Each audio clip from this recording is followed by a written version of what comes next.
Os ventos da direita soprando pelo mundo, a volta triunfal de Donald Trump à presidência dos Estados Unidos e as consequências disso para o Brasil. Assunto para o jurista e presidente do IPEDAFT, Dr. Quioche Arada. Olá, Dr. Quioche, um prazer recebê-lo neste espaço online no LGT Notícias. Prazer é meu, Viviane. Doutor Kiyoshi, a gente começa falando aí sobre o resultado das eleições americanas, né? Donald Trump de volta à presidência dos Estados Unidos. São os ventos da direita soprando pelo mundo. Por aqui, a volta triunfal de Trump deu gás para a direita e Bolsonaro, que sonha aí com a permissão de disputar as eleições presidenciais por aqui. O senhor acredita que haverá pressão para o ex-presidente deixar aí de ser inelegível? Quais são os processos mais sensíveis ao ex-presidente?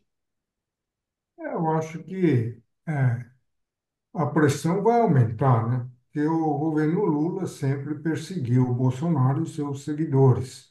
E agora, com essa explosão na bomba, justamente um ex-candidato a vereador do partido do presidente, PL, vai complicar mais ainda, né?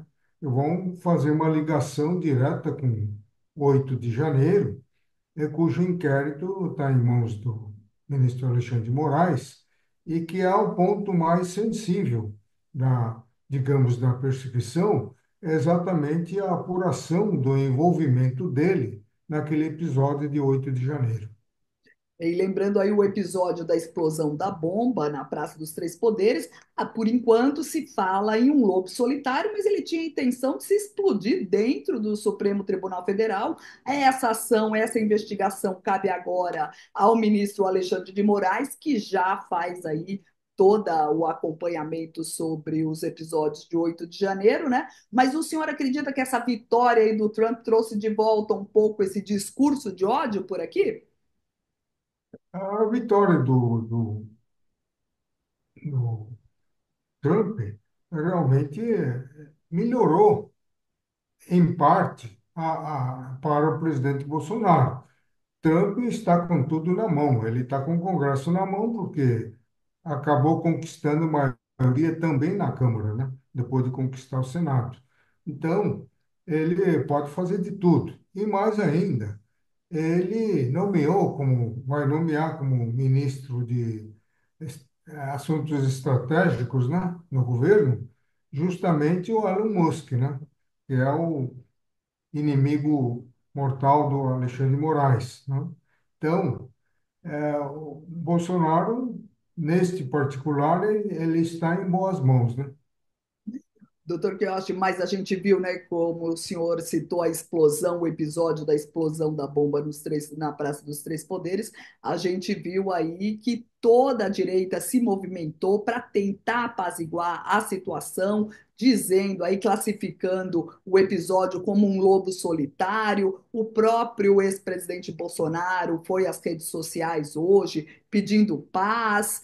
O senhor acredita que realmente esse episódio já se fala que o Supremo não quer saber de anistia depois desse episódio, então parece que deu um gás com a volta do Trump, mas agora esse episódio interno aqui dessa explosão parece que realmente acabaram as chances aí do ex-presidente e uma possível anistia aos envolvidos no 8 de janeiro. Bom, se for verdade a versão que está circulando na mídia, que foi um gesto deslocado, um lobo solitário, um cara doido, como o próprio Bolsonaro disse, evidentemente para se defender preventivamente, então realmente vai acontecer isso. Mas as imagens, as mensagens que ele postou no dia da explosão, antes da explosão, dizendo que ele vai dar a vida para que as crianças nasçam e cresçam com liberdade e tudo mais, e falou, ameaçou os quatro, né, que eles chamam de comunistas, né, o, o Fernando Henrique Cardoso, o Alckmin, e aquele William Bonner, né, da Record, e mais um outro lá que esqueci o nome, quem que era? eram os quatro que eles chamam de comunistas, né? Então, isso daí não me parece coisa de doido, né? Sem dúvida. Doutor Cacho, mudando de assunto, vamos falar sobre a PEC da segurança pública. O tema é urgente. A gente viu aí o assassinato de um delator do crime organizado no aeroporto de Guarulhos esses dias. E a discussão em torno da PEC é que a proposta pode sugerir aí que o Lula quer mudar a Constituição para chefiar toda a polícia. O senhor acredita que a PEC compromete aí a autonomia dos estados? Quem fez a PEC, né, não conhece a Constituição, né? O Brasil adotou a forma federativa de Estado, né, em que União, estados e municípios convivem no mesmo patamar. Não, um não está acima do outro, posto que politicamente a União tem a maior força, mas juridicamente são entidades horizontalizadas.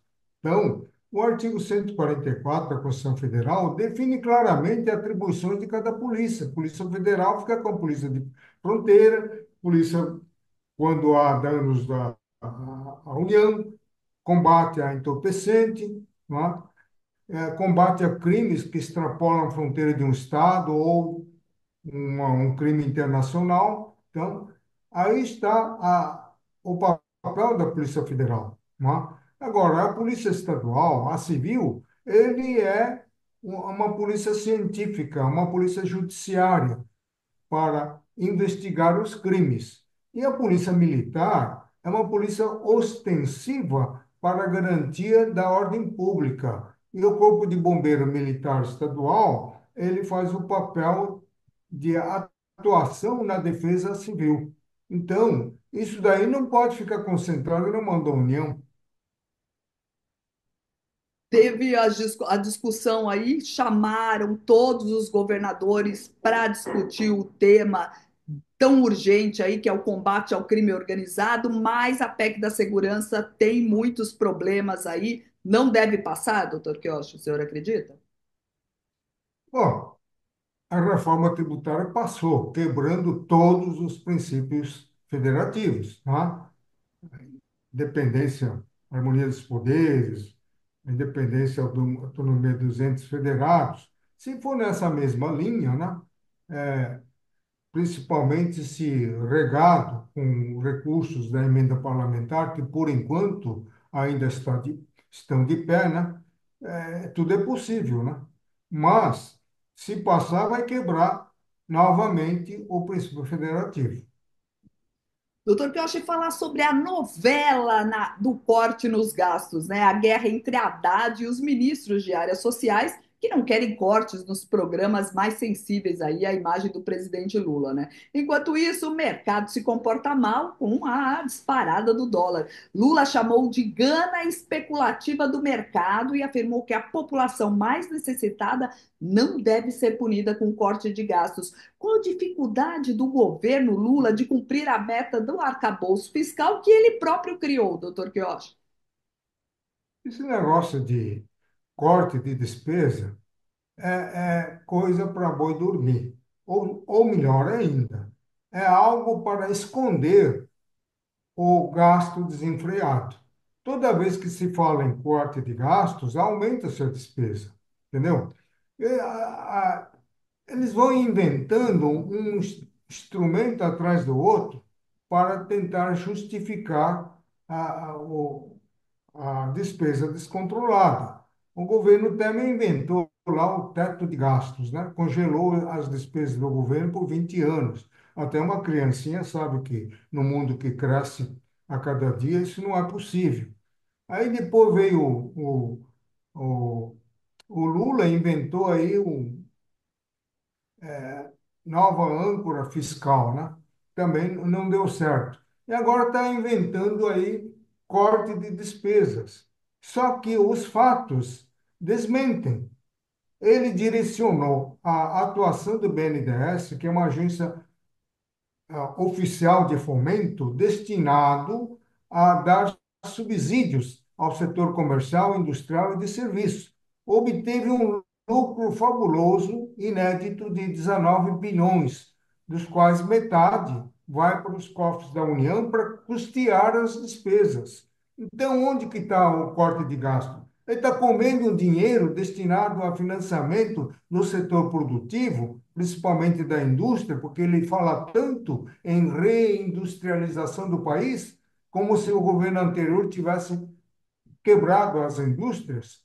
Reindustrialização requer investimento e ele está fazendo o contrário. O BNDES, em vez de investir, dar subsídios ao setor elétrico, à indústria, ele está acumulando lucro para dar para o governo, para despesa de custeio.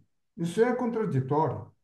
Sem dúvida, e a gente vê contradição também na ânsia de arrecadar mais, que foi até o episódio aí do caso das bets, né? As apostas online, que o governo fez vistas grossas e quis regulamentar para arrecadar mais, e no fim teve que gastar aí 3 bilhões de reais do programa social Bolsa Família para custear aí as apostas das pessoas com as bets, né? Tem que olhar devagar como é que faz isso, né, doutor Queiroz? O governo Lula caracteriza-se pela contradição e incoerência, né? Ele não faz nada dentro da lógica, dentro da normalidade. Tudo é invertido, até nas relações internacionais com outros países, né? Ele faz o contrário do que deve fazer, né? Comprar briga desnecessária com a Argentina, não é? Mas os técnicos do governo estão tentando ajeitar embora os dois presidentes não se comuniquem, o argentino se comprometeu a fornecer gás do tipo Bolívia, né, para o Brasil. Mas é lamentável essa atitude do nosso presidente, que não age com normalidade, com regularidade, com lógica, né?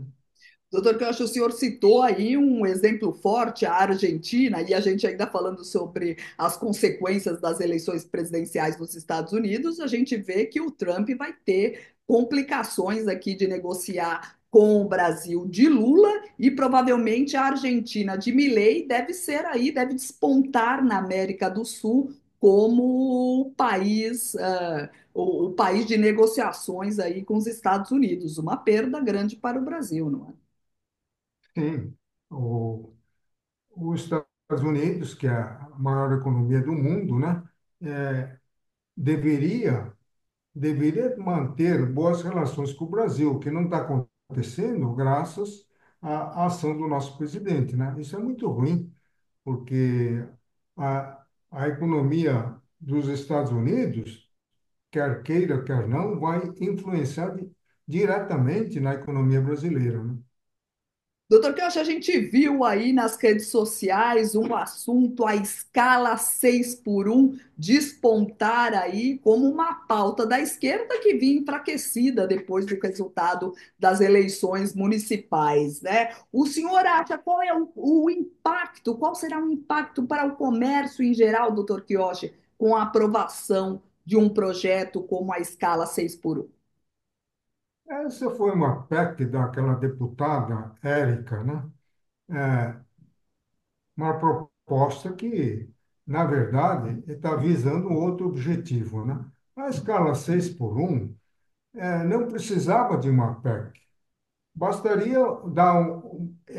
eleger uma regra na lei CLT dizendo que o descanso semanal tem que recair obrigatoriamente no domingo, que é o único dia que o trabalhador pode se reunir com a família, não é? Mas não, principalmente os lojistas no shopping, eles jogam o descanso semanal no meio da semana e domingo todo mundo está trabalhando, isso está errado, não é? Mas o objetivo da deputada Érica não foi isso, foi uma PEC que foi para reduzir, olha só que besteira, a jornada de trabalho em 36 horas e 4 dias semanais, entendeu? E ela cita como exemplo a Inglaterra. Ou é burrice, ou é ignorância, ou é má fé, porque a Inglaterra não tem nada a ver com o Brasil. Ele está num país desenvolvido, né, altamente desenvolvido. Nós somos um país em desenvolvimento, em que de quinto lugar do PIB no mundo, nós fomos rebaixados há alguns anos atrás, a 12ª, 13ª, e agora estamos recuperando aos poucos, estamos na oitava posição mundial, não é? Então não se compara. Ó, a deputada não sabe que o PIB é medido pela produção. Quanto maior a produção, maior o PIB. E a produtividade, por sua vez, é medido por horas trabalhadas. Como é que ela vai dizer que vai fazer o PIB crescer? Porque o trabalhador descansado, trabalhando só 4 horas, ele terá mais energia, mais força para aumentar a produção. Isso é coisa de doido. Será uma discussão que a gente vai acompanhar ainda muito, a escala 6 por 1. Doutor Quiochi, queria muito agradecer sua presença aqui no NGT Notícias. Obrigado. Até mais. Esse foi o jurista e presidente do IBEDAFT, doutor Quiochi Arada, falando aqui no NGT Notícias de hoje. Muito obrigada pela sua companhia e eu te aguardo na próxima edição. Até mais.